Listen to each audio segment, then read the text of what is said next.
Oi, pessoal, boa tarde. Oi, Sil, boa tarde. Tudo bom, JP? Tudo, tô só fazendo um lanchinho e pegando um café e já dou as caras. Nós estamos a graus e subindo, né? Porque nós estamos na época mais quente para a gente. Aqui sempre é quente, mas nós estamos na época mais quente. Então, é isso. E quando 30 graus. 3 momentos de vocês, né? Vocês estão tendo 3 momentos esses dias, eu estou adorando. Gostei muito, fora vocês estão trazendo um momento novo para o Congresso USP. Eu já trabalho com R, com o R Studio, mas eu gostei muito do que vocês apresentaram 2 dias e eu estou na expectativa de algo muito diferente que vocês vão nos trazer hoje. Obrigada aí pelas contribuições e curtam o frio de qualquer forma, mas cuidem-se, tá? Cuidem-se, não só pelo frio, mas por todo esse complexo aí de saúde que a gente está vivendo. Beijão a vocês. Beijo, muito obrigada, viu, professora Nazaré? Eu tenho família aí em Belém, minha irmã que está há muito tempo, sobrinhos, então já fui várias vezes para Belém e gosto muito, gosto do Pará e gosto de Belém. Estou vendo que o professor Alexandre Quintana se juntou aqui, eu acho que ele vai nos dar novidade aí do Sul. Eu estou bem na ponta extrema, aqui bem no extremo sul, né? Nós estamos aqui aqui em Rio Grande, no caso, como é litoral, não está tão frio, mas assim, a sensação térmica estava menos 1 grau ontem. Então, mais ou menos a gente está no friozinho, assim. Ontem, eu acho que foi, ontem eu fui no pátio tirar umas roupas da corda, assim, que estava pingando. Quando eu saí, quando eu entrei dentro de casa e olhei no cabelo, era uma chuva congelada, né? Então tinha uns floquinhos de água no meu cabelo. Eu cheguei a tirar até uma foto assim com eles. Não é neve porque nós estamos no litoral, então aqui não neva, mas era chuva congelada. Então tá bem frio. E a boa notícia é que agora comentaram no jornal que em agosto vem mais 3 frentes frias, né? Que o agosto vai ser aquele frio que não acaba mais, assim, aquele que a gente fica com aquela sensação de que não termina mais. Então, não dá para esperar muita coisa, vai ser bem frio mesmo. Força aí, professor. E eu já fiquei com a imagem de quando você põe a roupa no varal e esfria muito e a roupa congela, fica durinha. Congela, quase isso. Oi para todo mundo. Pois Boa vai tarde, nevar no professora Rio de Yara. Janeiro. Vai nevar no Rio de Janeiro, acreditem nisso? Não é brincadeira. Parque Nacional de Itatiaia estão prevendo neve. Acreditem nisso? Olha lá, olha lá, olha lá. E aí, falando a professora Yara, que é uma pessoa que lida muito com a questão ambiental, né? Isso para nos alertar um pouco dessa questão, né, professora? Exatamente. Depois dizem que não tem mudanças climáticas, né? Imagina se tivesse. Imagina se tivesse, meu Deus. Bom, queria agradecer a todos vocês por estarem aqui. Nosso último dia de congresso, nossa terceira oficina dessa área. Queríamos falar um pouco com vocês exatamente isso, de entrevistas, o que estamos fazendo aqui, né? Falarmos um com o outro, conhecermos um pouco a realidade das outras pessoas. E queríamos também aproveitar para dizer que essa é uma oportunidade de reencontrarmos amigos. Infelizmente, não como nós gostaríamos, nos corredores ali da faculdade, talvez tomando um cafezinho entre as sessões, mas enfim, se é as caixinhas na tela que a gente hoje tem como possibilidade que seja um encontro o mais caloroso possível dentro dessa possibilidade. Eu, Liege e JP, que estamos organizando essa oficina com vocês, né? E queríamos, na verdade, alinhar a expectativa de que essa oficina seja para alguns. É uma retomada, né, da pesquisa qualitativa com foco em entrevista, e para outros, quem sabe, uma primeira aproximação. Essa é um pouco a expectativa de quando nós organizamos essa oficina. Então, esperamos que todos tenhamos uma deliciosa tarde aqui, com uma boa conversa e compartilhando experiências em torno desses assuntos. Bom, vamos começar então, nós preparamos uma apresentaçãozinha para vocês, né? Boa tarde a todos, a todas, né? Eu sou a Liege.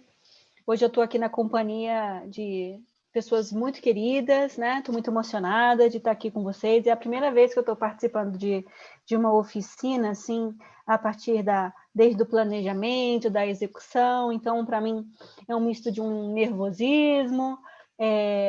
Então, assim, é uma felicidade estar aqui com vocês. Gostaria realmente de poder estar vendo cada um de vocês, cada uma, mas diante das condições, né, isso não é possível. Quem sabe ano que vem. O que eu faço das palavras da Silvia as minhas, mas eu queria deixar uma coisa muito clara aqui, do ponto de vista do aluno. Tá? Se você é novo, se é a primeira vez que você está vindo uma entrevista, se é o seu primeiro congresso USP, de coração, assim, ó, de quem pensou essa oficina. Aqui é um ambiente de aprendizagem seguro. Fica à vontade, tá? Não existe uma pergunta boba, não existe um questionamento bobo. Fica à vontade, abra sua câmera, aproveita para a gente poder se conectar, mesmo que seja com tanta distância. Liga o seu microfone, fica à vontade. Aproveita para ver aquela pessoa que às vezes você tem vontade de saber como que ela é, você nunca pôde ver, você só vê o nome dela em artigo, tá? Então aqui é um lugar seguro para a gente conversar, tá? Nós estamos falando de entrevistas, que a gente possa pelo menos se ver nas entrevistas. Então, queria fazer esse convite para que você se sinta à vontade, tá? Nós estamos aqui nessa 1h30, a gente planejou, tentou trazer alguma atividade que pudesse nos aproximar mesmo na distância. Então, com todo o carinho do mundo, fiquem à vontade. Para quem já tem muita experiência com a entrevista, eu, Silvia, JP, na verdade, nós estamos apenas liderando essa conversa, direcionando, mas fica à vontade para participar com a gente. Às vezes, você tem uma experiência super interessante para compartilhar. Então, fica à vontade, abre o seu microfone, conversa com a gente também, tá? Eu tenho certeza que essa troca vai ser muito, muito, muito prazerosa e muito enriquecedora, tá bom? Então, eu vou começar projetando e sintam-se à vontade, sejam extremamente bem-vindos. É uma felicidade estar aqui na tarde de hoje com todas e todos vocês. JP, você quer fazer alguma consideração de introdução? Vou complementar o que você falou. Hoje a gente está aqui para facilitar. A gente não está aqui para ensinar, a gente está aqui para aprender também. E como Paulo Freire sempre diz, quem ensina aprende e quem aprende também ensina. Então estamos aqui para trocar experiências. A gente tem professores aqui que a gente conhece que fazem muitas pesquisas qualitativas. Então, fiquem à vontade para fazer interrupções, para fazer contribuições. Quem tiver dúvida pode abrir o microfone a qualquer instante e vamos fazendo essa troca de experiências e aprender um pouquinho mais todo mundo durante essa tarde.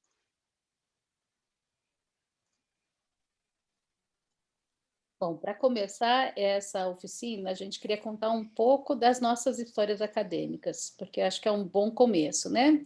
Até para entender quem somos, de onde falamos, qual a nossa experiência com esse tema.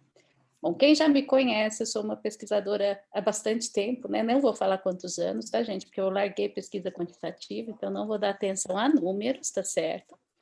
E eu comecei, na verdade, eu gosto de sempre dizer isso, sempre comecei com interesse por temas que eu chamo de marginais. E vou chamar esses temas de marginais porque, na verdade, são temas que, no momento que eu estava olhando para eles, eles não estavam tão presentes na pesquisa. Então, quem me conhece lá do início sabe que eu comecei pesquisando pequenas empresas, né? Me interessavam as empresas muito pequenas, e num departamento onde existe um interesse muito grande por grandes empresas. Depois eu passei por temas quantitativos, aqui vou ter que falar do meu passado, né? Agora vocês já estão sabendo, por temas bastante quantitativos, né? E o que me interessava ali era análise de desempenho.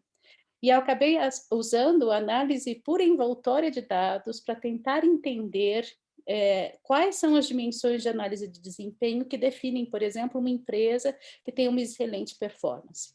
Para vocês terem uma ideia, essa era uma ferramenta matemática, né, que usava essas curvas de desempenho para que pudesse ter uma análise multidimensional do desempenho. Ou muito, muito, muito, muito, muito quantitativo. Já falei do passado, agora estamos já íntimos todos aqui, tá certo? Que já sabem desse meu passado. E ali mais para frente, bem mais para frente, quando fui fazer a minha livre docência, é que eu começo a me interessar por um tema extremamente qualitativo. Eu começo a me interessar por trajetórias de mulheres na academia em contabilidade. Extremamente qualitativo e muito representativo da minha própria história, né? Então, eu começo a conversar com colegas que me contam e compartilham comigo as suas histórias, me trazendo um pouco de compreensão sobre qual é essa nossa trajetória conjunta de nós, mulheres na contabilidade, que ainda somos muito poucas. Eu queria entender um pouco essa presença das mulheres na contabilidade, queria entender um pouco o que marcava essa trajetória delas na contabilidade e queria tentar achar explicações de por que nós somos tão poucas ainda, né? Eu digo ainda porque quando eu comecei a fazer essa pesquisa, nós éramos 4, e eu não era, né? Eram 4 professoras titulares em contabilidade. Agora nós somos 11, agora eu também estou nesse grupo que eu pesquiso, né? Agora somos 11, mas ainda é um número muito pequeno, se a gente pega qualquer quantitativo da presença de pessoas na contabilidade. E por que eu fiz essa mudança na minha trajetória? Eu gosto de dizer que eu fiz essa mudança um pouco sem abandonar a ideia de que os números informam, de que os números contam uma história, mas pensando que quando a gente tem que perguntar os porquês, a gente tem que muitas vezes se aproximar das pessoas que representam e estão representadas naqueles números. Então, é por isso, na verdade, que eu faço essa mudança, né? Porque eu começo a perceber que, para responder a pergunta de por que só 4, eu precisava entender a história dessas 4 mulheres, e por isso que eu me aproximo da pesquisa qualitativa. Essa é um pouco da minha história resumida, né? E agora eu vou pedir ao JP e à Liege para eles também compartilharem a história deles. Bom, eu não sou um pesquisador tão experiente quanto a professora Silvia, mas também tenho meu passado quantitativo, também já passei pelo DEA, já passei pelas regressões, e desde a dissertação eu decidi também acompanhar trajetórias acadêmicas, entender como as pessoas se tornam quem elas são. Então, desde a dissertação, meu foco de estudo tem sido identidades. Então, primeiro eu queria entender como nós, que somos formados bacharéis durante a graduação, pesquisadores durante a pós-graduação, nos tornamos professores, porque ninguém ensina o que faz um professor, como faz um professor, para que serve um professor. Então, como que nós nos tornamos professores? Então, essa foi a pergunta que guiou a minha dissertação. De lá para cá, tenho trabalhado muito com grupos não hegemônicos, então entender também a presença de mulheres nos programas de doutorado, já que são programas masculinizados. E agora, na tese, estou trabalhando com acadêmicos LGBTQIA+, para entender como esse ambiente heteronormativo maltrata as nossas existências e, às vezes, até expulsa as nossas existências dessa academia. Eu acho que entrevista é uma coisa fantástica. Cada vez que eu faço, eu me apaixono mais ainda. Na dissertação fiz 12 entrevistas, na tese me tornei uma pessoa megalomaníaca, estou com 70 e tantas entrevistas para analisar, e ainda em processo de campo. Eu acho que entrevista é uma coisa que quanto mais você faz, mais você aprende, e ao mesmo tempo que você mais aprende, mais você percebe que você não conhece. Porque sempre tem uma nuance nova, sempre tem um detalhe a mais que você descobre, sempre tem uma coisa que você aprende a compartilhar. Então, minha trajetória com entrevistas é essa. Liege. Bom, pessoal, eu acho que aqui vendo essas feras, né? Eu sou a baby no caminhar, né? Se cada um deles parte de um questionamento, eu acho que eu sou mais uma colecionadora de histórias, né? Acho que o meu caminho, né? O meu caminho ele vem por por traçar, por conhecer diversas instituições, né, que foi onde eu fui fazendo a graduação, mestrado, doutorado, e você começa a acumular histórias, né, e não tanto, eu não entrei de cara com as entrevistas, né, aqui na sessão tem tanto a minha mãe da dissertação, quanto a minha mãe da tese, então,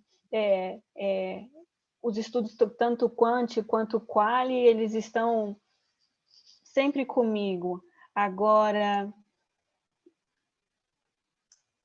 um mergulho profundo nas entrevistas acontece com um projeto que a gente tem desenvolvido, em que eu encabecei as entrevistas e pulei de uma vez, e foram 12 em uma semana, para conhecer uma realidade completamente diferente, para assumir, né, num momento em que as pessoas estavam muito ocupadas, e situações muito, muito fora da curva aconteceram, e aí eu precisei aprender as entrevistas e todas essas histórias que eu vim carregando, de todas essas situações que eu passei, por todas essas cidades que eu passei, né? Eu sou de Brasília, depois eu estudei no Rio, depois agora eu estou em São Paulo. Elas todas me construíram para poder receber e estar aberta, né, a conhecer, até essa audição ativa, né? E isso é um dos pontos que a gente vai entender hoje. Me treinou muito para poder iniciar esse caminho das entrevistas. Então, se você... É o que eu falei, se você é um pesquisador que inicia na entrevista hoje, não se preocupa, eu sou do seu time, tá? Então, eu também tenho eu acho que o meu potencial está na diversidade da minha própria construção aqui, e eu estou seguindo em frente. Realmente a entrevista entrou, mas entrou com muita potência no meu caminhar, sabe? Né, Silvia? É verdade. Aliás, tem uma participação recente num projeto que a gente entrevistou empreendedoras, né, de comunidades periféricas, e ela fez uma coleção de entrevistas que eu gosto sempre de revisitar, que são entrevistas muito ricas, né, com histórias de mulheres que empreendem em suas comunidades. E a Liege também faz uma coisa, ela transcreve as entrevistas, já vou antecipando um pouco, tá, pessoal? Ela transcreve ela mesma as entrevistas, e para cada entrevista ela faz um memo, né, uma nota de memória, né, em que ela fala um pouco do contexto da entrevista, como que aconteceu aquela entrevista, e questões que surgiram da entrevista, e pontos que chamaram a atenção dela em cada entrevista. Isso é de uma riqueza imensa, né?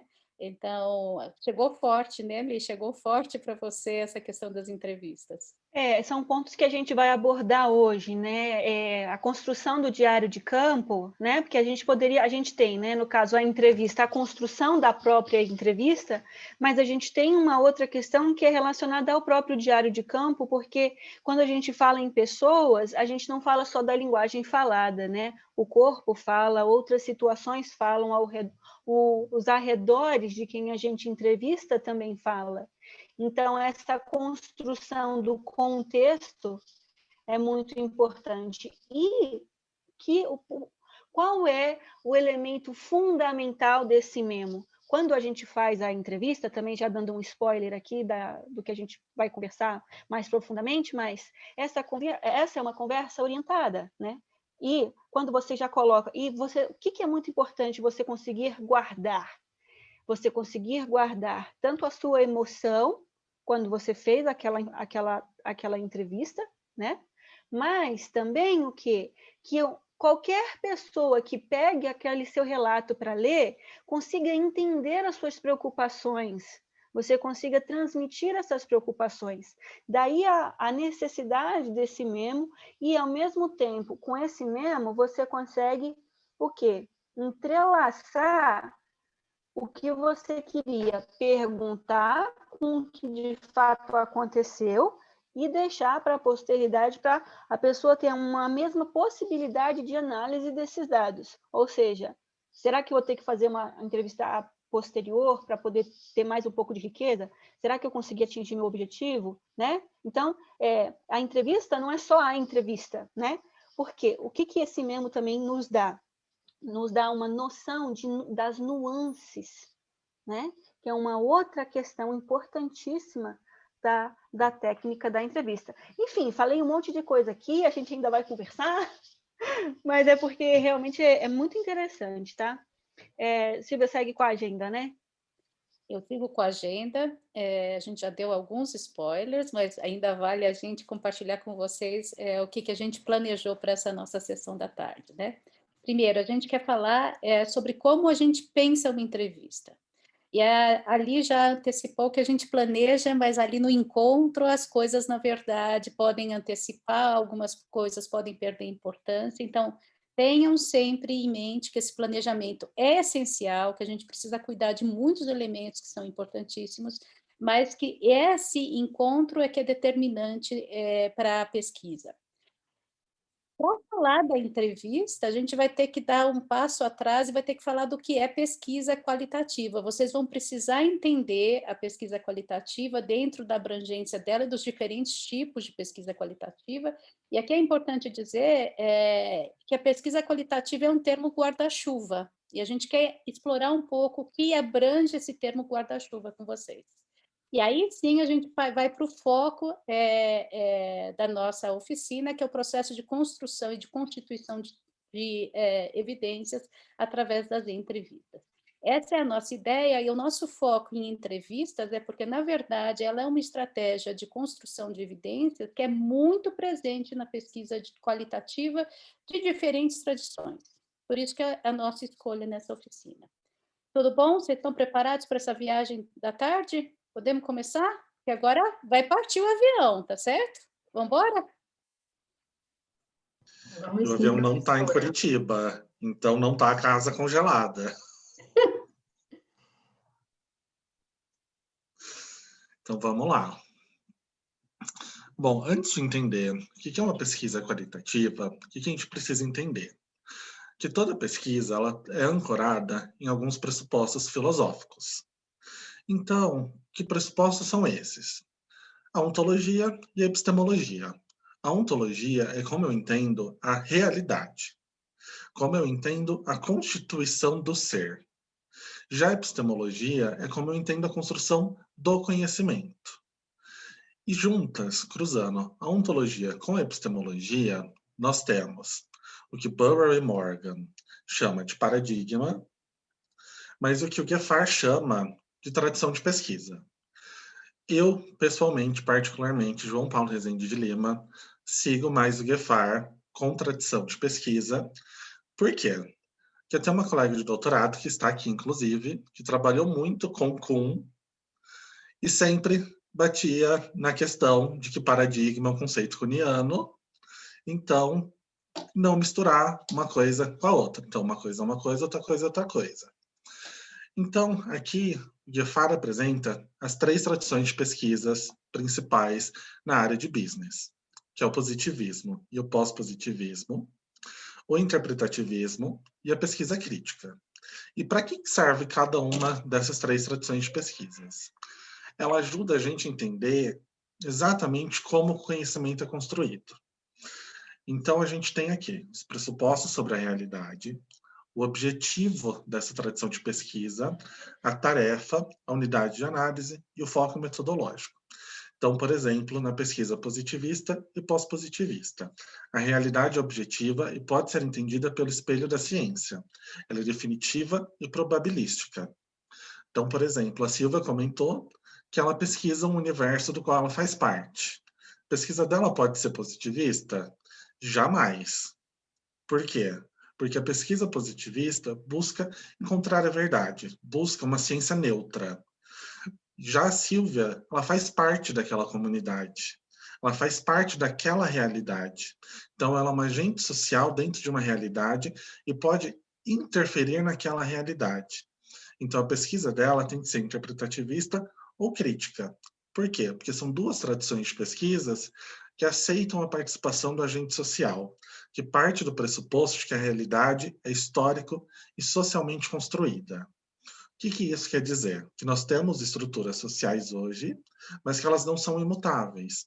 Então, por exemplo, temos racismo estrutural, a LGBTfobia estrutural, o machismo, tudo isso são superestruturas sociais, mas que elas foram construídas ao decorrer do tempo. Então, nós podemos questioná-las e tentar superá-las. Então, pesquisa interpretativista, principalmente, ela busca entender o processo de construção de significado das coisas. Então, como eu dou significado a algo? Então, por exemplo, estamos todos aqui. Posso perguntar para todo mundo no final, como foi a entrevista? Teremos 72 participações. Teremos 72 oficinas diferentes. Quer dizer que alguém está mentindo? Não. Quer dizer que a construção de significado sobre essa oficina é individual, é particular de cada uma dessas pessoas. Já a pesquisa crítica, ela se preocupa principalmente com a relação de poder. Ela busca exatamente questionar essas superestruturas que influenciam a subjetividade do agente, a subjetividade do indivíduo. Então, por exemplo, a Silvia pesquisa a presença de mulheres na academia contábil. A pesquisa da Silvia, ela tem que ser a mais crítica. Por quê? Porque ela questiona essa estrutura sexista da academia. Ela questiona como a vivência das mulheres, dessas agentes, é perpassada por essa estrutura que, teoricamente, não as quer ali. Então, a gente vê que cada uma dessas tradições de pesquisa aceita alguns pressupostos e rejeita outros. Isso quer dizer que pesquisa positivista e pós-positivista só pode ser quantitativa? Não. O próprio Gefar, no texto dele, traz alguns exemplos de pesquisas qualitativas muito bem feitas na vertente positivista e pós-positivista. Então, quer dizer que a pesquisa interpretativista e crítica só pode ser qualitativa? Não. Tem, inclusive, alguns editoriais, alguns artigos fazendo essa chamada no periódico Critical Perspectives on Accounting, destacando o potencial da pesquisa quantitativa para a vertente crítica. Ano passado mesmo, inclusive, na Ampconte, teve um trabalho discutindo isso. Então, a gente vê que metodologia e a tradição de pesquisa não são necessariamente casadas. Cada um tem seu pressuposto e precisa ser respeitado. Sil, por favor, passa o próximo slide.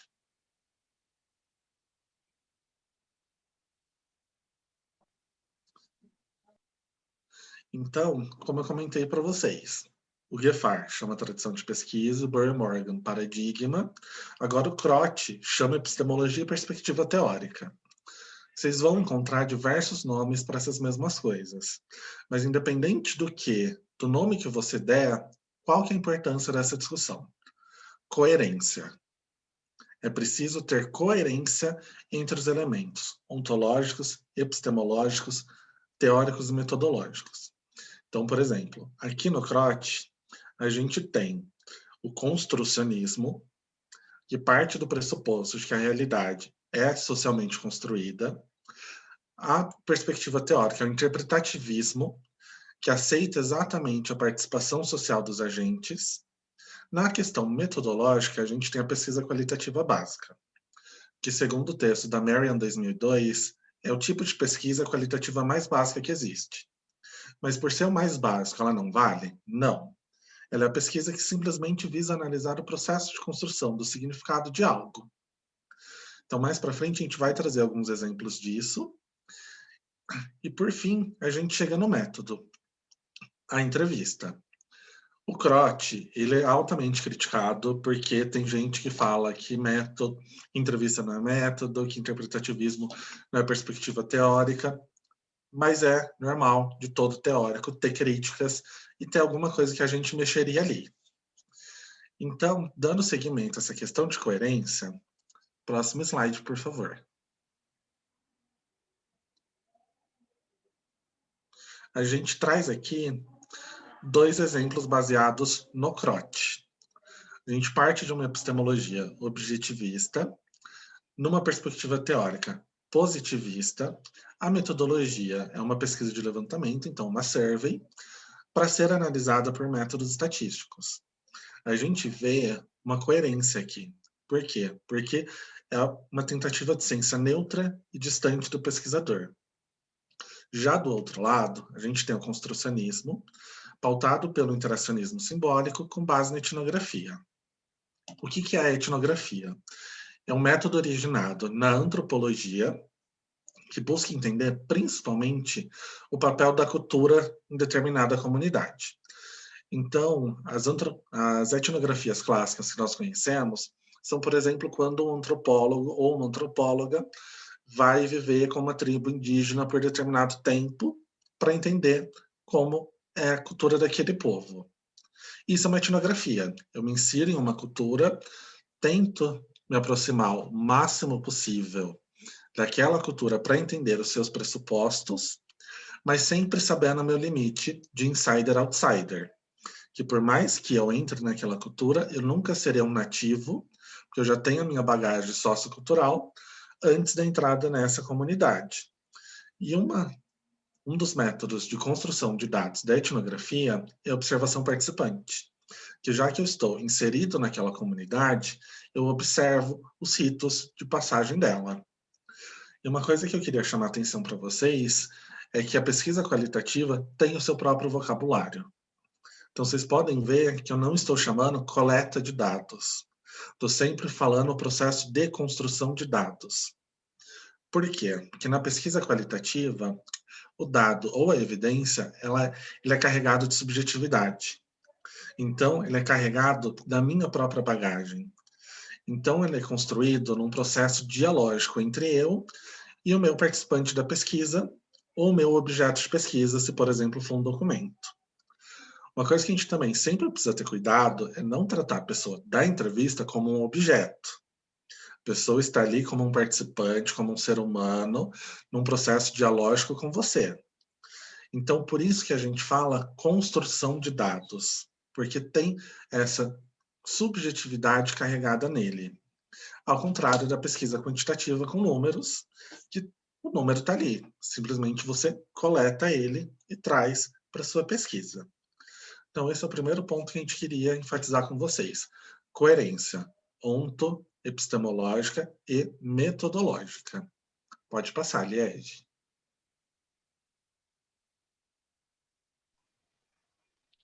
Bom, aqui a gente entra um pouquinho mais a fundo, né, em relação ao que é a entrevista, em relação ao que é dentro dos métodos qualitativos, né, a perspectiva relacionada à própria entrevista.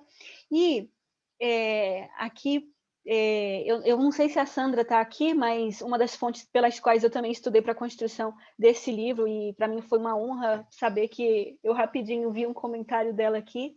Então, Sandra, esse vai para você, tá? Que o objetivo das entrevistas, não sei se você vai reconhecer essa frase, mas é para você, que são compreender os processos de significação e as interações simbólicas, né, entre os indivíduos, sendo que é responsabilidade também do pesquisador selecionar esses dados que vão ser representativos deste processo. Então, nas entrevistas, a gente consegue fazer o quê? A gente está tentando estudar profundamente, né, cada uma dessas relações e capturar ali o fenômeno, né, da maneira natural como ele acontece, né? E o que é importante a gente também entender aqui com o Van Manin, que a gente não tem necessariamente as regras ou a maneira ou como é que a gente vai fazer a publicação, né, relacionada a esse método, mas ninguém sabe como a gente realmente faz isso, mas a gente precisa fazer, né? A gente precisa entender, a gente precisa se debruçar, a gente precisa entender como se dão essas relações, essas representações simbólicas de maneira profunda, né? JP, você quer fazer alguma consideração? Eu quero, Li. Como a Liege acabou de falar, não existem normas para fazer uma pesquisa qualitativa, o que também se aplica para entrevista de maneira geral. Mas nós, como comunidades, nós estabelecemos alguns parâmetros do que é válido e do que não é válido. Então, em 2019, foi publicado na Managerial Accounting Research um artigo que discute o processo de construção de artigos com entrevistas, que analisaram alguns periódicos de língua inglesa, de 2000 a 2014, tentando entender essas normas sociais. E mais recentemente, ano passado, aqui no Congresso USP, a professora Edivalda e a doutoranda Vanessa, da Federal de Uberlândia, a gente escreveu um artigo exatamente trazendo essa discussão para o contexto brasileiro. Logo, logo, ele estará disponível na Revista Contemporânea de Contabilidade, ele acabou de ser aceito. Então, a gente vê que as comunidades têm suas próprias normas. É um processo social de construção. Então, a gente precisa entender quais são as normas do jogo que a gente está jogando, mesmo essas normas não sendo escritas em nenhum lugar. Então, a gente começa a observar como é feito essa questão. A gente começa a entender esse jogo a partir do momento que a gente entra no campo. Então, recomendo a leitura do artigo que vai sair na Contemporânea e também a gente coloca o link do artigo da Mar, porque é bom a gente entender essas nuances. E exatamente por serem normas sociais, nós podemos interagir com elas. Então, quem que determina essas normas sociais? Nós mesmos. Nós no papel de editores, nós no papel de editoras, de avaliadoras, de avaliadores, de autores e autoras. Então, essas normas são construídas por nós mesmos. Então, era isso que eu queria comentar, Li. Obrigado. Imagina. Bom, continuando, aqui a gente traz Peraí, que a minha tela aqui está mostrando todo mundo, não consigo enxergar. Está mostrando uma comparação em como é que a gente pode entender aqui, né? O que uma coisa, o que um tipo de pesquisa, ela está, na verdade, em oposição, mas, na verdade, uma coisa pode complementar a outra, tá? A gente, às vezes, eu acho que quando eu entrei na pesquisa, né, você tem muito uma ideia de oposição entre as duas abordagens, e talvez porque elas tenham que brigar, na verdade, por que elas não podem se complementar, né? Eu tenho uma ideia um pouco mais, não sei se é um pouco poliana, mas acho que talvez essa ideia tanto de contrapor não seja tão estreita assim, tá? Não seja tão estrita.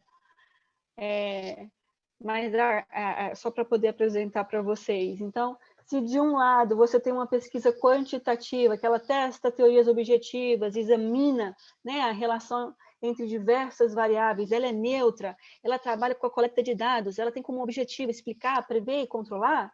De um outro lado, você tem uma pesquisa qualitativa, com o intuito de compreender os significados que são construídos pelas pessoas, pelos grupos de pessoas.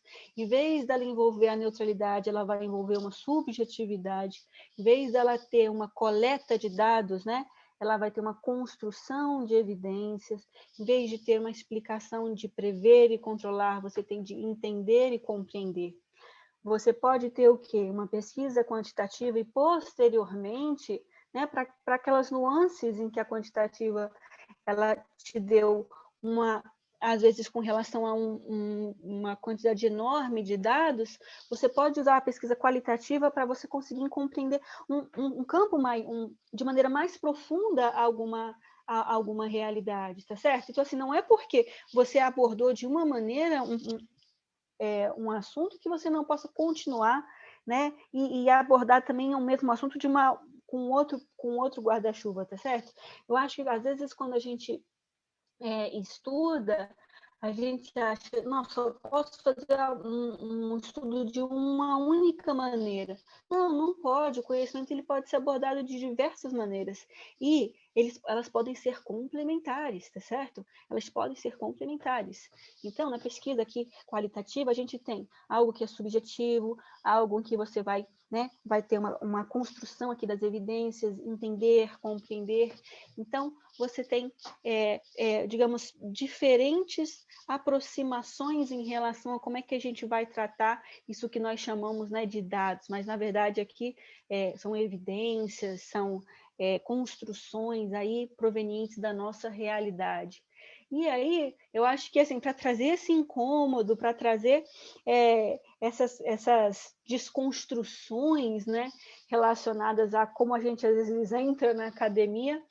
A gente trouxe aqui para vocês essa moça aqui. Queria saber se alguém conhece essa pesquisadora. Eu vou botar aqui no chat. Alguém já viu ou conhece esse rosto?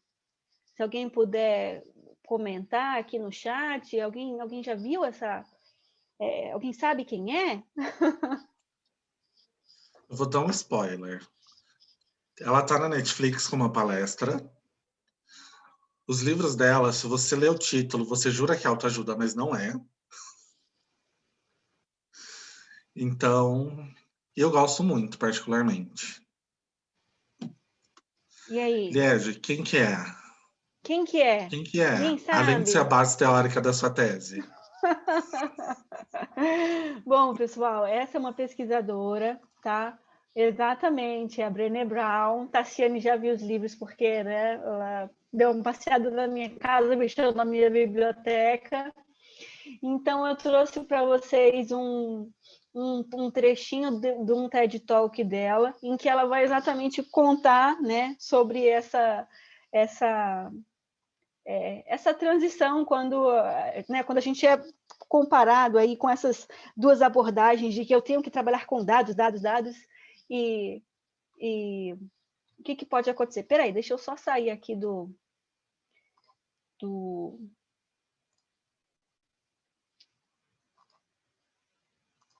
Peraí, tá todo mundo vendo?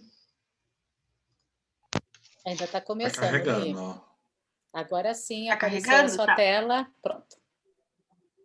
Aí vocês me avisam sobre o volume, tá?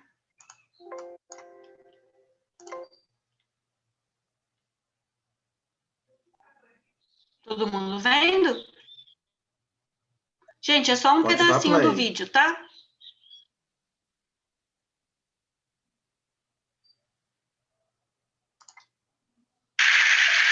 So I'll start with this. A couple years ago, an event planner called me because I was going to do a speaking event. And she called and she said, Vou voltar aqui que tava... Tá igual o áudio do WhatsApp quando o coleguinha passa dos 5 minutos. Tá, e agora? Agora está com a legenda em português, mas está sem som. Posso começar? Estava sem som. Vamos começar e ver. Li, só toma cuidado com a velocidade de reprodução que estava dobrada. Sim, eu já botei no normal. E agora? Bora lá. Chegou aí para todo mundo? Só dá play. Bora lá, então. Vou botar play.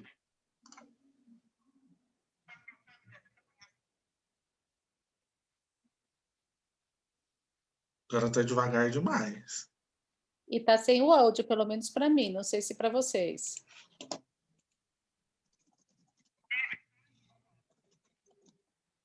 Tá sem áudio, Li. Tá sem áudio? Peraí. Então foi só um minuto. Eu achei. Qual que foi o problema? Agora vai funcionar. Pessoal, desculpa os problemas técnicos, tá? Que aqui na pós-graduação a gente faz de tudo. Agora vai dar certo. Estão vendo? Sim. Sim? Vamos lá, tentar de novo. so I'll start with this. A couple of years ago, an event planner called me because O áudio chegou? Chegou sim. Chegou? Só liberar. I was going to do a speaking event, and she called and she said, I'm really struggling with how to write about you on the little flyer. And I thought, well, what's the struggle? And she said, well, I saw you speak, and I'm going to call you a researcher, I think, but I'm afraid if I call you a researcher, no one will come because they'll think you're boring and irrelevant. And I was like, okay. And she said, but the thing I liked about your talk is, you're a storyteller. So I think what I'll do is just call you a storyteller. And of course, the academic, insecure part of me was like, you're going to call me a what? And she said, I'm going to call you a storyteller. And I was like, oh, why not Magic Pixie? I was like, let me think about this for a second. And so I tried to call deep on my courage. And I thought, I am a storyteller. I'm a qualitative researcher. I collect stories. That's what I do. And maybe stories are just data with a soul, you know, and maybe I'm just a storyteller. So I said, you know what? Why don't you just say I'm a researcher storyteller? And she went, there's no such thing. So I'm a researcher storyteller. And I'm going to talk to you today. We're talking about expanding perception. And so I want to talk to you and tell some stories about a piece of my research that fundamentally expanded my perception and really actually changed the way that I live and love and work and parent. And this is where my story starts. When I was a young researcher, doctoral student, my first year I had a research professor who said to us, here's the thing, if you cannot measure it, it does not exist. And I thought he was just sweet talking me. I was like, really? And he's like, absolutely. So you have to understand that I have a bachelor's in social work, a master's in social work, and I was getting my PhD in social work. So my entire academic career was surrounded by people who kind of believed in the life's messy, love it, you know, and I'm more the life's messy, clean it up, organize it, and put it into a bento box. And so to think that I had found my way, to found a career that takes me, you know, really one of the big sayings in social work is lean into the discomfort of the work. And I'm like, you know, knock discomfort upside the head and move it over and get all A's. That was my mantra. So I was very excited about this. And so I thought, you know what? This is the career for me because I am interested in some messy topics, but I want to be able to make them not messy. I want to understand them. I want to hack into these things that I know are important and lay the code out for everyone to see. So where I started was with connection. Bom, pessoal, esse é só pedacinho do TED da Brené, né? Para a gente poder seguir, então, ela vem contando para a gente acerca, na verdade, no livro dela, que chama A Coragem de Ser Imperfeito, ela vem contando um pouco mais sobre essa própria desconstrução em relação a dados, métodos, e como ela se descobre uma pesquisadora qualitativa, uma contadora de histórias. Isso também se conecta bastante com a minha própria história de pesquisadora. E vale muito a pena assistir o TED dela, o próprio livro, fundamentado, né, em uma pesquisadora que só trabalha com entrevistas categorizadas. Basicamente, a pesquisa dela envolve cultura relacionada à vergonha, como lutar com a vergonha dentro do ambiente, inclusive corporativo, né, a formas de ativar a liderança, a criatividade dentro do ambiente de trabalho, mas a palavra-chave sempre é que, para você lutar contra a vergonha, né, você precisa ter a sua vulnerabilidade muito bem trabalhada. Então, ela fala que o antídoto para a vergonha o seu poder, né, de expressar a sua vulnerabilidade.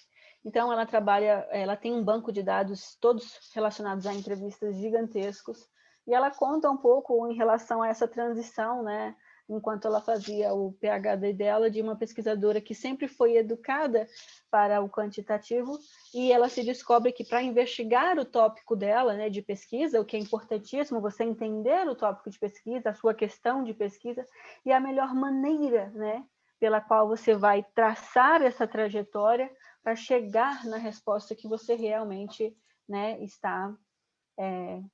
precisa responder, certo? Então, só para trazer assim um pouco de inspiração para a nossa tarde, né, um conteúdo legal, diferente, a gente pensou que outras pessoas também pudessem se sentir inspiradas pela Brené Brown, tá? JP? Bom, como a gente viu no vídeo da Brené Brown, nem tudo precisa ser quantificado. Eu sei que a gente está num congresso de contabilidade, e quando a gente pensa em contabilidade, a gente pensa no processo de contabilização, todo débito tem seu crédito, o que vai no ativo, vai no passivo, PL, conta de resultado, enfim. Mas, para mim, a contabilidade é a ciência de contar. E como a Brené Brown falou, nós, pesquisadores qualitativos, contamos histórias. E como que a gente pode contar essas histórias? Através dos nossos dados, que têm alma, segundo a Brené Brown.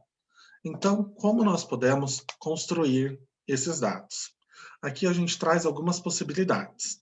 As entrevistas, que é o nosso foco da oficina de hoje. A observação, que eu já comentei com vocês no processo de pesquisa etnográfica, e os documentos. Só que documentos, a gente costuma pensar nisso aqui. Folhinha de sulfite escrita, impressa, relatório, bonitinho, enfim. Mas não, essa oficina é um documento. Esse documento audiovisual pode ser analisado. Então, por exemplo, se todo mundo tivesse com a câmera aberta aqui hoje, a gente podia pegar essa gravação e analisar a reação de vocês conforme nova informação a gente fosse dando.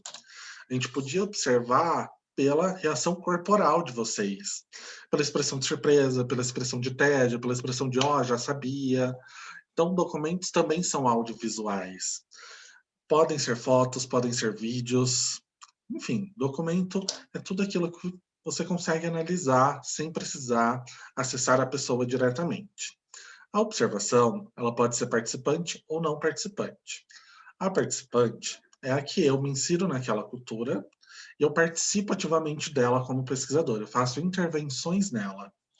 Já a observação não participante, eu fico mais ali no fundo, olhando, observando, faço pequenas interações para deixar o ambiente mais naturalístico possível.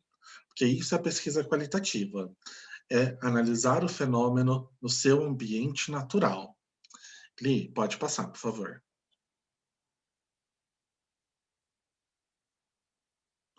Então, nosso foco de hoje, entrevistas, planejamento e construção.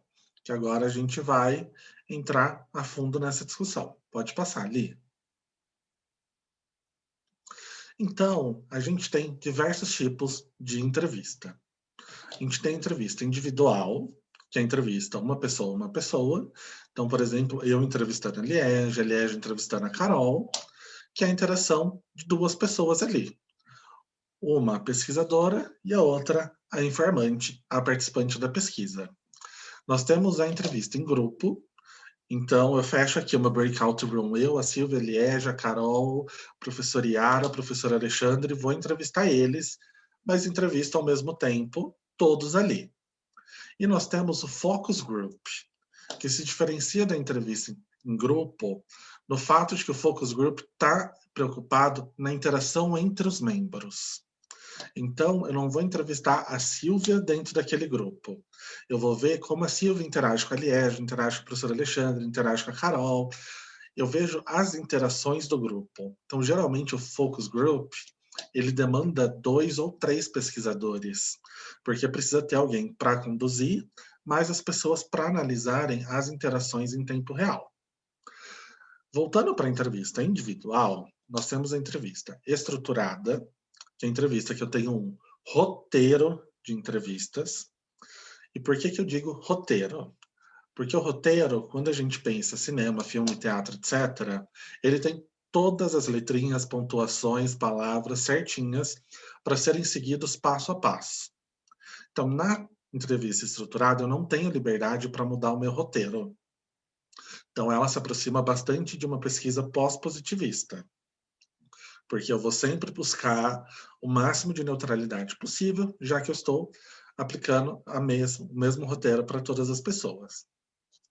Eu tenho a entrevista semi-estruturada, que eu tenho o meu guia de entrevista, então eu tenho perguntas mais abertas e que me dão liberdade, por exemplo, a Liege trouxe algo que não estava na minha pesquisa, que eu não tinha pensado, mas apareceu no meu campo.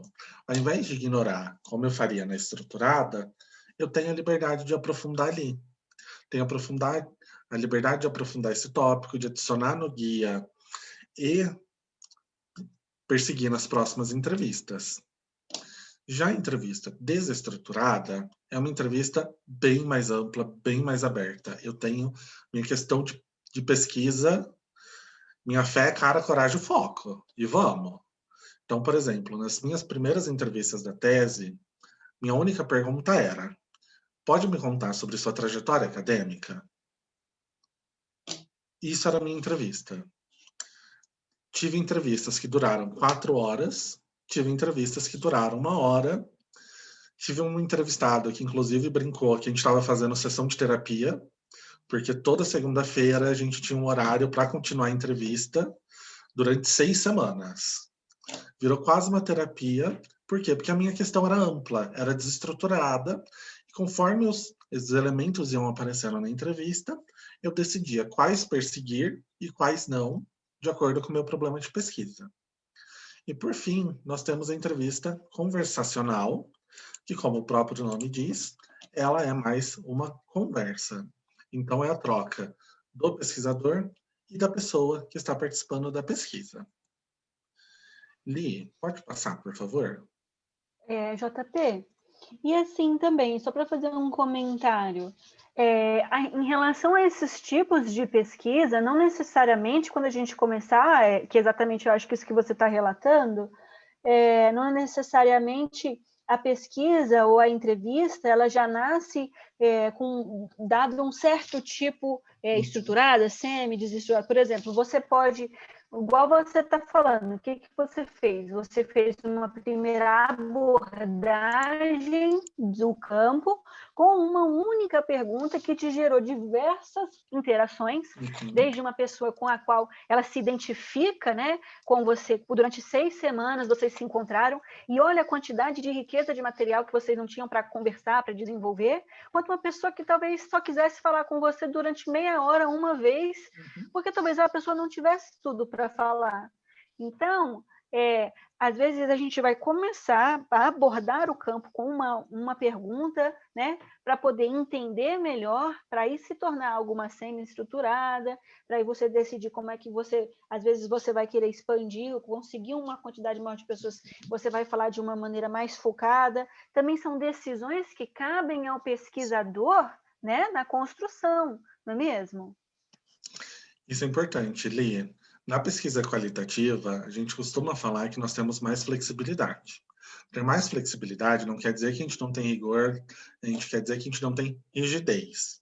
Eu vou para o meu campo, eu falo, campo, o que você quer me contar? Eu ouço o meu campo e, se eu precisar adaptar o meu guia de entrevista, se eu precisar adaptar a minha estratégia de entrevista, minha estratégia de pesquisa de maneira geral, eu tenho a liberdade para isso. Quer dizer que é a festa do Boi Bumbá, que é a casa da mãe Joana, etc? Não. Quer dizer que tem flexibilidade, mas não é bagunça. Não é fazer de qualquer jeito, e a pesquisa qualitativa, tá? A Marcela perguntou como que é o processo de análise da entrevista desestruturada, já que cada entrevista é cada entrevista. Marcela, na verdade, todos os tipos de entrevistas se diferenciam bastante. Por quê? Exatamente aquilo que eu tinha comentado no começo. É um processo de construção muito subjetivo. Então, eu fazer a mesma pergunta para a Silvia e para a Liege, elas vão me dar 2 caminhos totalmente diferentes. Então, geralmente, depende do processo de análise que você adotar. Mas na pesquisa qualitativa básica, com codificação, o que a gente faz? A gente costuma ler todas as transcrições e começa a procurar padrões nessas transcrições. Então, por exemplo, o que aproxima a entrevista da Silvia e a entrevista da Liege? O que diferencia a entrevista da Silvia e a entrevista da Liege?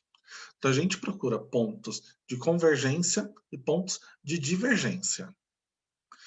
Então, vai depender muito, muito, muito do seu processo de análise. Então, por exemplo, a análise do discurso, ela procura entender o que está por trás daquele discurso. Ela procura entender as intenções por trás do que aquela pessoa falou. Já uma análise de narrativas, não. Ela tem que estabelecer uma ordem lógica, uma ordem processual, uma ordem narrativa. Então, vai depender do seu processo de análise que você escolher. Já sobre a diferença entre a entrevista desestruturada e a conversacional, a desestruturada, eu tenho um papel mais de auditivo. Eu tenho um papel de audição ativa. Na conversacional, é um processo mais de troca. Ao mesmo tempo que eu ouço, eu entrego para a pessoa. Então, por exemplo, eu vou entrevistar a Silvia. Silvia, como você se definiria como acadêmica? Silvia vem falar, eu me defino como pesquisadora qualitativa assim, assim, assim, assado. Eu, ao mesmo tempo, eu falo, nossa, Silvia, que legal, também me defino assim, assim, assado, piri, pororó. É uma troca muito maior. É uma troca numa conversa do que num processo de audição ativa. Essa é a principal diferença entre a entrevista conversacional e a desestruturada, semi-estruturada e estruturada. Só para poder complementar um pouquinho também, se você quiser ver um exemplo, né, com relação a essas decisões nas análises, nas formas que a gente tem, na continuação do vídeo da Brené, eu posso colocar o link aqui, ela vai contar, né, como é que ela fez o processo para ela entender, porque ela fala que o primeiro momento que ela começa a investigar o campo, ela não começa estudando vergonha, né, shame, de cara. Ela começa investigando a palavra conexão. Depois ela vai começar a delimitar, ela começa a contar durante o TED como é que ela faz esses recortes, até ela chegar, de fato, na questão da vulnerabilidade. E ela vai exatamente explicando como é que ela faz a seleção dessas coletâneas de entrevistas dela. Então, eu posso colocar o link aqui, que lá tem exatamente... Você consegue, numa folha de papel, fazer um traçado numa linha reta, como é que ela... digamos que a replicabilidade, né, do raciocínio dela é muito claro se você assistir o TED do início ao final. Talvez, como você está contando que fez a pesquisa, né, isso possa te ajudar a talvez aplicar na sua, sabe? Então, vou deixar o link aqui também. E uma coisa que é importante, Marcela, é que esse processo é interativo. Uma vez a gente faz essa primeira leitura que o JP sugeriu e a gente não enxerga esses padrões. Mas a gente começa a separar algumas ideias e a tentar dar nome a essas ideias. Aí a gente faz uma segunda leitura das transcrições, aí começa a emergir, inclusive, algumas conexões entre essas primeiras ideias que a gente foi separando e dando nome. E talvez a gente tenha que fazer uma terceira leitura dessas transcrições, e isso é muito importante na pesquisa qualitativa. Tem uma pesquisa que eu, o JP e a Beth estamos fazendo sobre a trajetória de mulheres no doutorado. Se eu contar para vocês quantos anos que a gente está interagindo com esse conjunto de dados e quantas versões a gente teve com base na interpretação da experiência dessas mulheres durante o doutorado, vocês vão ficar, assim, imagina, a grande maioria muito surpresos. E a cada vez que a gente olha para a história dessas mulheres, emergem novas possibilidades interpretativas. São novas percepções que a gente vê de alguma coisa que vai emergindo. Então, isso também é muito rico. Esses padrões, eles vão, na verdade, sendo construídos à medida da sua interação com essas evidências, com esse corpus de pesquisa, como a Sandra gosta muito de colocar no capítulo que ela escreveu, com esse corpus de pesquisa. A gente constitui um corpus de pesquisa e a interação enquanto pesquisadores e pesquisadoras com esse corpus de pesquisa que vai nos dar a possibilidade de encontrar esses padrões. Como a Silvia já começou essa história, e ela sempre fala aqui que começou, termina, a gente começou essa pesquisa, eu estava no meu primeiro ano de mestrado, 2016. Eu tenho até fevereiro de 2022 para depositar a tese de doutorado. Então, é uma pesquisa que perpassou a minha dissertação e a minha tese e ainda está em andamento. Então, vai tempo quando você quer profundidade, você vai e volta, manda para uma revista, volta, manda para outra, vai para um congresso. O importante é discutir. Então, dando continuidade aqui, como que a gente prepara uma entrevista? Toda entrevista ela é intencional. Por quê? Porque eu tenho meu objetivo e meu problema de pesquisa. Então, por exemplo, a Silvia quer entender o porquê tem tão poucas mulheres na contabilidade. Então, quem que ela vai entrevistar? Homens da engenharia? Não faz sentido, porque ela precisa de pessoas que respondam ao objetivo de pesquisa dela. Então, ela precisa pensar qual a contribuição que eu teria de entrevistar apenas mulheres na contabilidade, de entrevistar apenas homens, de entrevistar os dois. Enfim, Aí, a partir disso, ela vê qual desses conjuntos responde melhor a questão de pesquisa dela, o problema de pesquisa dela. Nisso, ela faz a escolha dela. Então, a gente tem que definir quem eu vou entrevistar e o porquê. A partir disso, eu começo a definir como eu vou entrevistar. Vou entrevistar presencialmente ou à distância? A distância é uma tipo que a gente mais faz hoje em dia, principalmente porque não pode sair de casa, pelo amor de Deus, fique em casa, a pandemia ainda está correndo, variante Delta está chegando, vamos ficar em casa, usar máscara, tomar vacina, vacina boa e vacina no braço. Mas quando a gente pode e tem a possibilidade, o mais indicado é fazer uma entrevista presencial.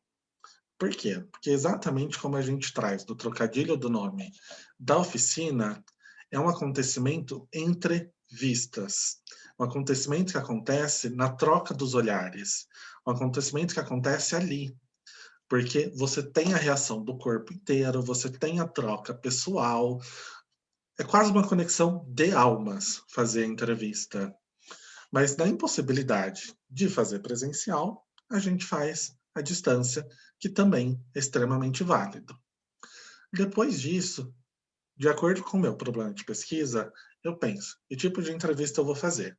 Fazer individual, vou fazer em grupo, vou fazer focal, vou fazer estruturada, semi-estruturada, desestruturada. E aí eu vou tomando meus cuidados. Por fim, eu decido como eu vou analisar esses dados. E tudo isso decorre de quem? Do meu problema de pesquisa.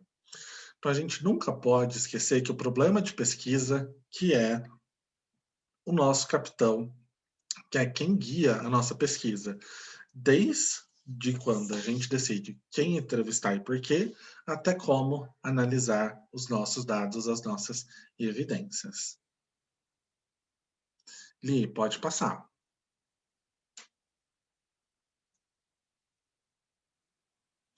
Então, como eu já tinha comentado, a escolha é intencional. Então, nós temos sempre critérios de seleção e critérios de exclusão. Aqui eu trago um trecho do artigo que saiu da minha dissertação.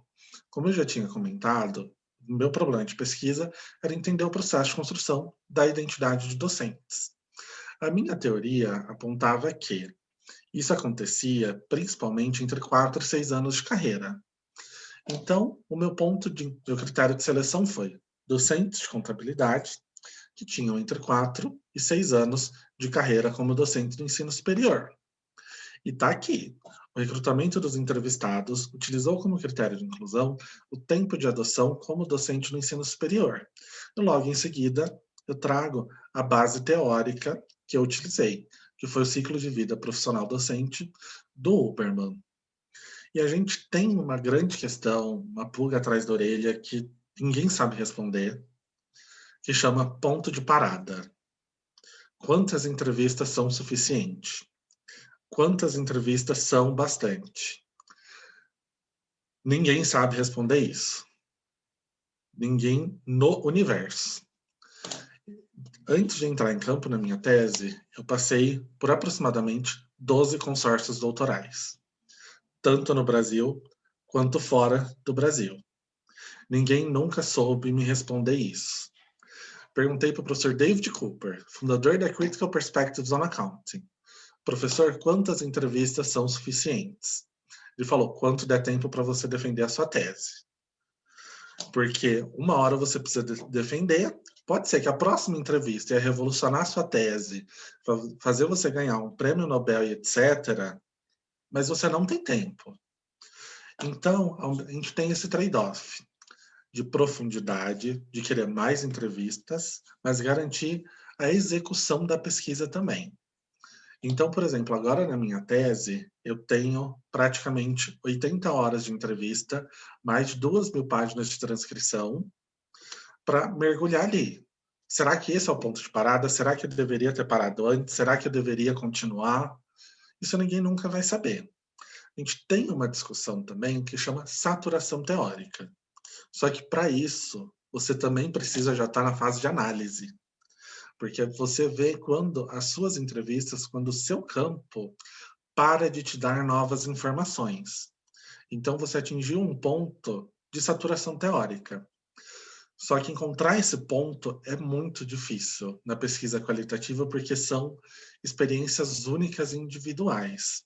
Então, o ponto de parada é uma questão que é o calcanhar de Aquiles de qualquer pesquisa com entrevistas. Esse número a gente seguia pelas normas sociais, seguia pelo que o avaliador pede, pelo que a orientadora pede, pelo que o orientador pede, reza e vai. Mas é uma discussão bem difícil de ser feita. Assim, só para complementar, a professora Yara está falando da saturação mental, né? É verdade. Só trazendo uma informação, assim, de uma pesquisadora, por exemplo, a Brené mesmo, ok, vai, eu falo dela toda hora, mas do que ela relata, ela tem um banco de dados aí com mais de 12 mil entrevistas para ela poder pesquisar a questão da vergonha, né? Mas ela tem uma equipe por detrás. Então, além de tudo, você tem que ter dinheiro aplicado, né? Para você poder contratar uma equipe de entrevista, uma equipe de codificação, uma equipe de transcrição, né? Então, ela conta com um programa que apoia, um programa, digamos, aplicado na entrevista dela. O JP está construindo uma tese que ele mesmo trabalha em cima. Então, quanto que isso também não sacrifica demais a pessoa que o próprio pesquisador, né? Então, esse ponto de parada, também ele não é um ponto de parada que deve ser... Eu acho que a gente tem que ter um pouco de criticidade também em pensar. A pesquisa está sendo feita por uma única pessoa, a pesquisa está sendo feita dentro de um laboratório, né? Dentro de um laboratório que conta com uma estrutura em que se possa... Claro, se a gente tivesse uma quantidade de braços, né, que pudéssemos escutar a todos, seria o ideal. Mas sem isso, como é que a gente consegue montar?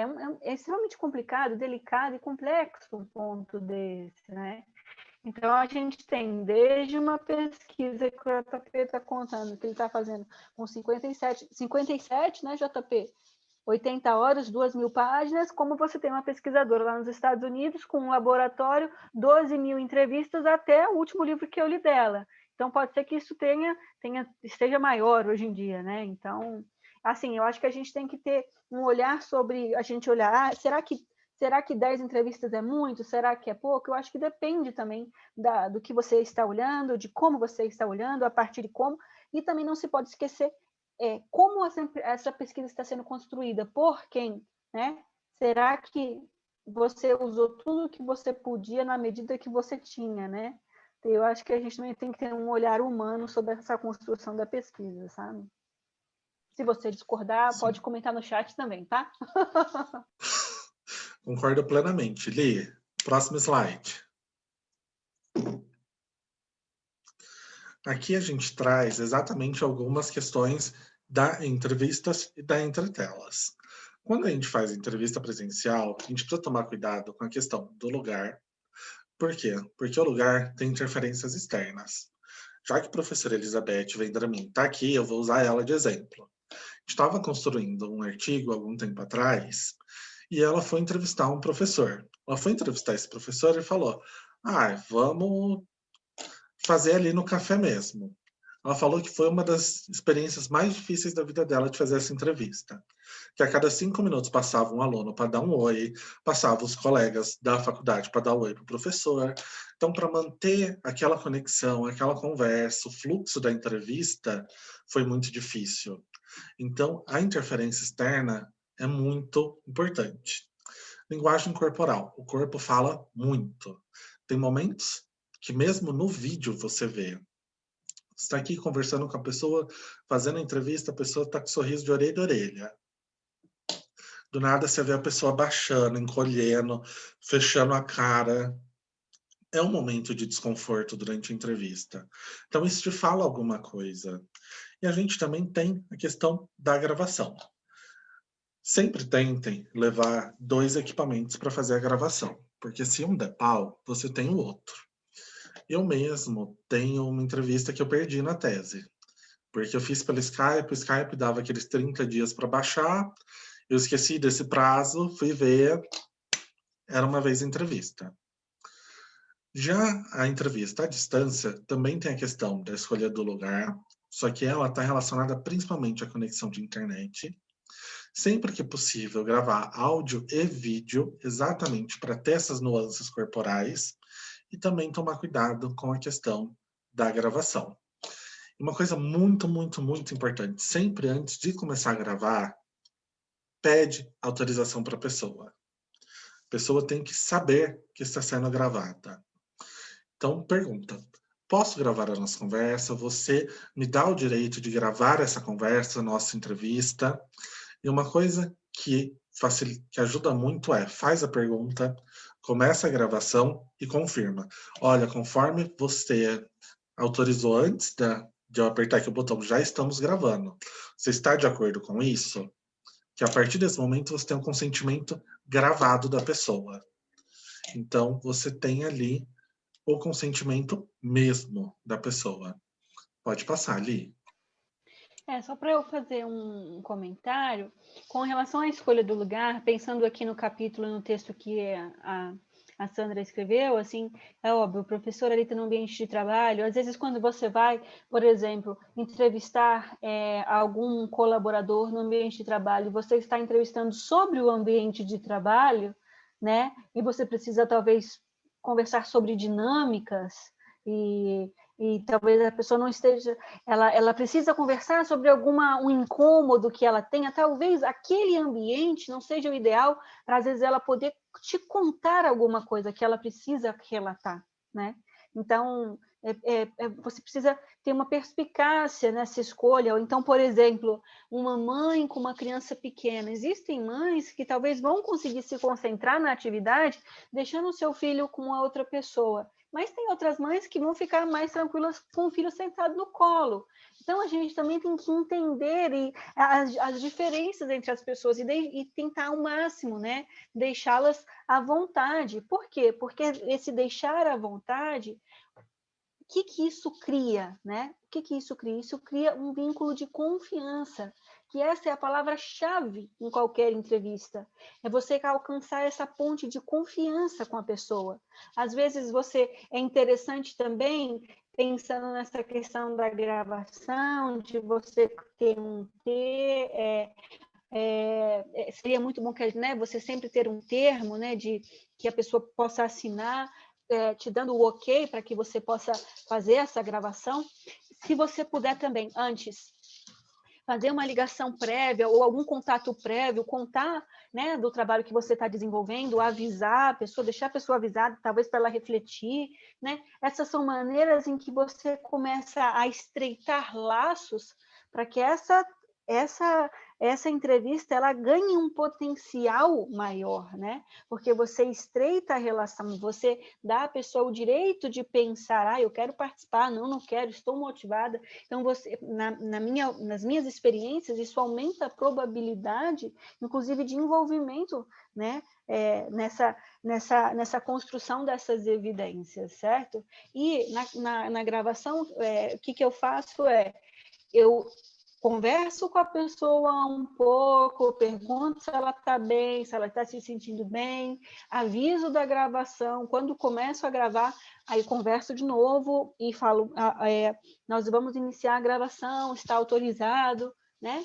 E eu acho que essa é uma forma pela qual a gente começa a iniciar sempre um contato muito respeitoso, muito empático, né, pelo outro. Afinal de contas, é sobre isso, né? É sobre essas relações que nós queremos aqui explorar. Li, vou responder a pergunta da Tassi, mas a professora Yara fez uma pergunta para você. Então, Tassi, tem artigo sim, já tem uma literatura que discute isso, as vantagens e as desvantagens. Eu acho que a gente perde muito na linguagem corporal, porque, por exemplo, eu sou uma pessoa que fala muito com a mão, eu gesticulo muito, mas, por exemplo, vocês não estão vendo isso. Mas, ao mesmo tempo, a gente ganha uma vantagem, porque eu estou aqui conversando com você e estou fazendo as minhas anotações aqui do lado sem você perceber. Então, você não inibe a pessoa com o seu diário de campo. Então, você perde a linguagem corporal, mas você ganha a possibilidade de fazer o diário de campo. Então, qualquer método de pesquisa, qualquer coisa que você for fazer na vida, tem as suas vantagens e as suas desvantagens. Mas eu acho que o importante é você ter a entrevista. Então, por mais que você não consiga ter o vídeo gravado, você não consiga ter 100% da linguagem corporal, você nunca vai conseguir ter 100% da experiência. Mas fazendo a entrevista, tendo ali a conversa guiada, eu acho que é o importante. Professor Yara, eu acho que a gente tem que partir sempre que, obviamente, quando a gente vai entrevistar alguém, a gente sempre preza aí pelo conforto do entrevistado, né? Afinal de contas, a pessoa está funcionando ali também como parte da nossa pesquisa, como corpus, né? Mas a gente também não pode se esquecer, né? A gente também não pode esquecer da gente. Então, eu acredito que a comunicação e a negociação aí entra, né, sempre com a nosso favor, né? Eu acho que a gente pode sempre, talvez, tentar remarcar. Isso é uma coisa que aconteceu muito nesse projeto que a gente fez com a Silvia aqui de empreendedorismo, que foi a necessidade de remarcar, né? Aconteceu muito, muito, muito. Eu precisei correr muito atrás de todo mundo para conseguir fazer as entrevistas, né? Então, vivi bastante situações em que, às vezes, eu tinha acabado de desligar o computador, precisei voltar,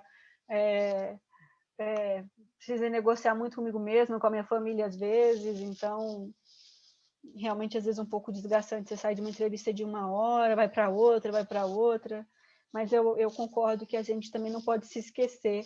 E se a gente também não está se sentindo confortável, a gente também tem que ter o direito de poder conversar, sabe? É importante que a gente não se esqueça. Bom, continuando... Até porque a entrevista é um processo dialógico. Desculpa. Sim, e o outro ponto... Então, concordo com a Liege. Por exemplo, eu fiz uma entrevista numa cafeteria que eu não gostei. Era longe de casa, precisei pegar 3 conduções para chegar, mas era a minha única chance de falar com aquela entrevistada.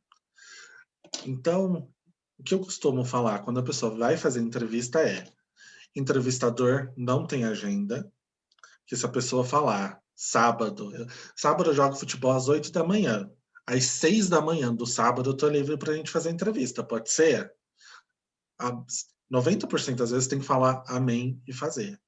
E você se adequar à agenda da pessoa que você vai entrevistar, porque ela já está cedendo um espaço da vida dela, ela já está cedendo a experiência dela para o seu benefício da pesquisa.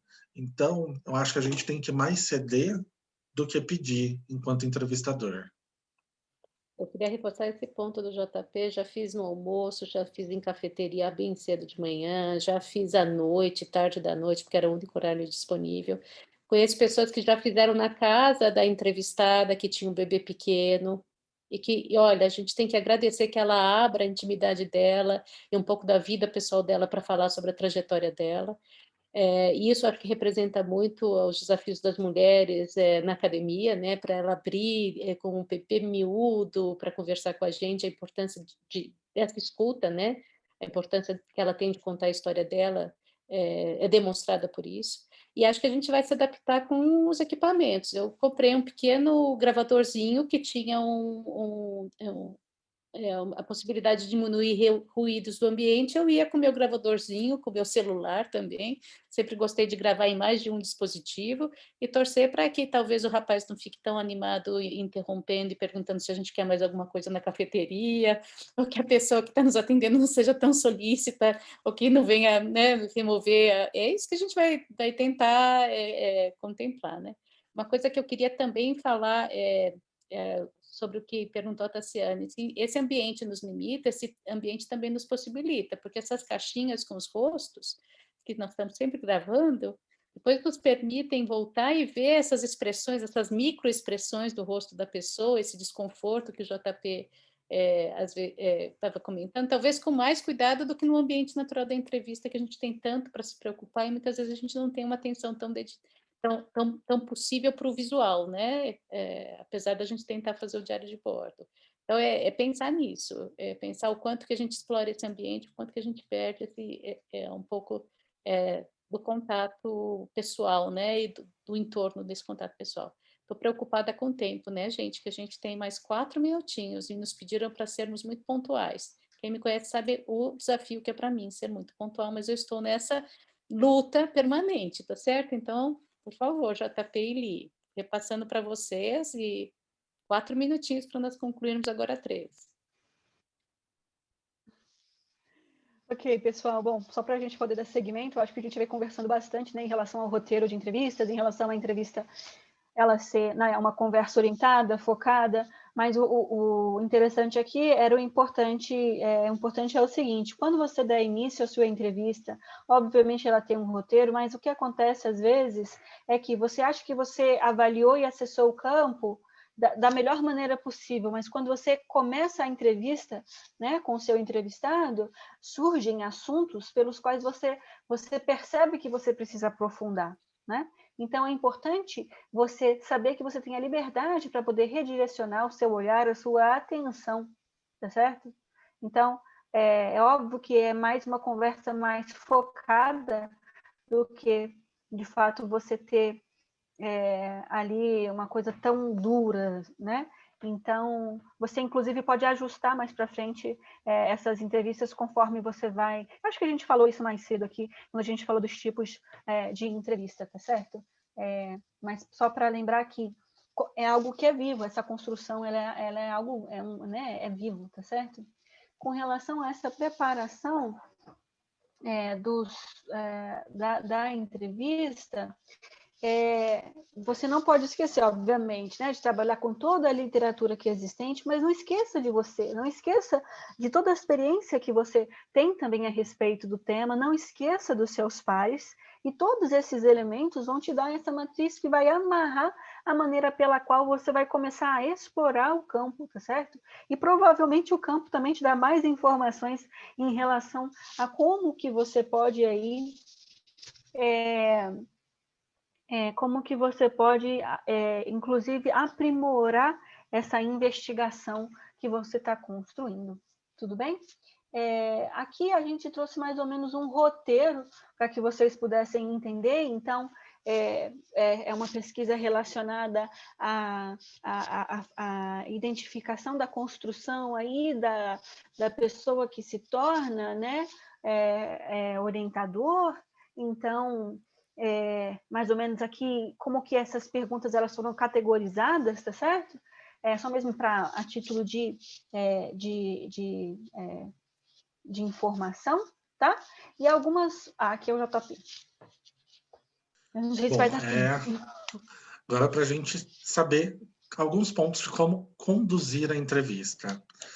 Faça você mesmo. Se a sua pesquisa não manda um orientado, não pede para o colega, não pede para outra pessoa, porque é a sua hora de investigar o seu campo. É a hora de você entrar no campo. Por mais que você tenha coautores, tenta dividir o trabalho. Um faz a entrevista, o outro analisa, ou tem 10 entrevistas e 2 pessoas, faz 5 e 5, para todo mundo ter o contato com o campo. Uma coisa importantíssima, seja gentil e tenha empatia.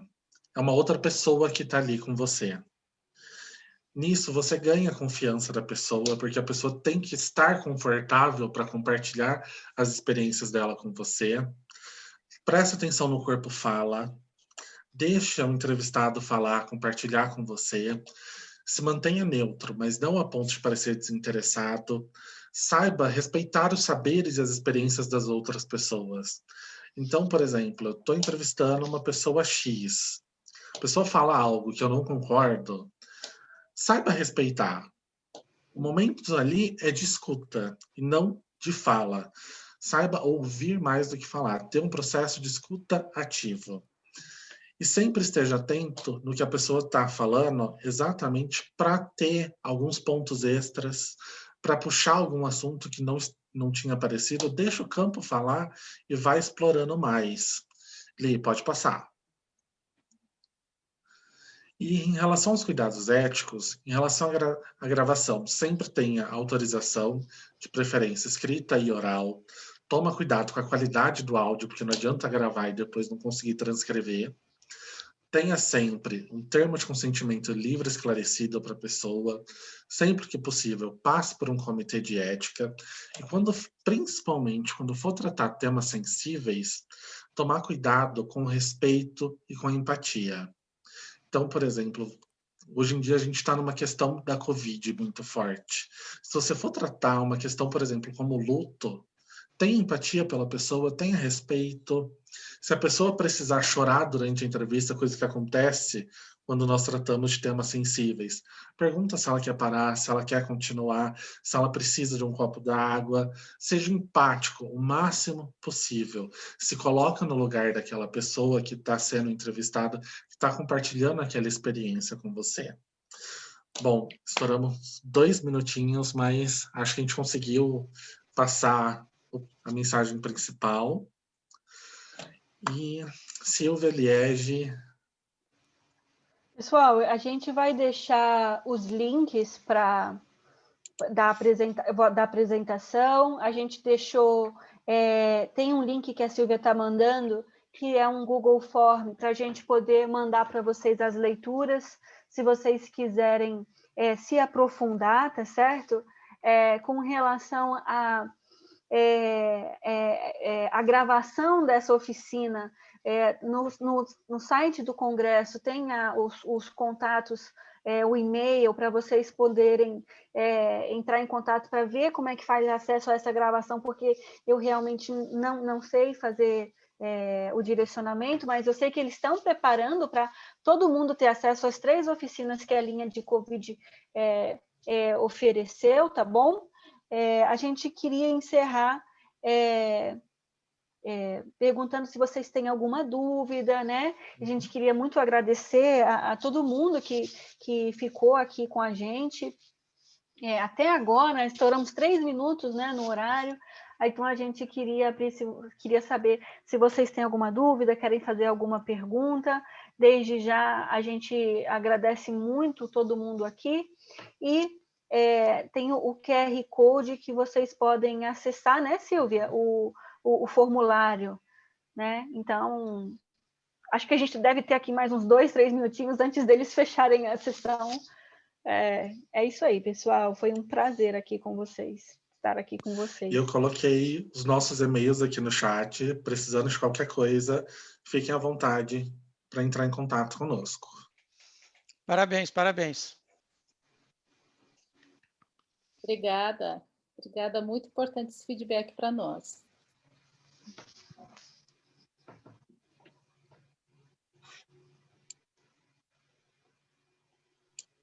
Bom, muito obrigado a todas e todes. Então vamos para a sessão de encerramento do Congresso e vamos manter nossa conversa. A gente tem o QRCA chegando, temos outros congressos, aceitamos convites para fazer outras oficinas, tá? Então logo mais a gente ensina a analisar, a gente faz uma oficina maior de entrevistas. Então estamos à disposição de todos e todas. Muito obrigado.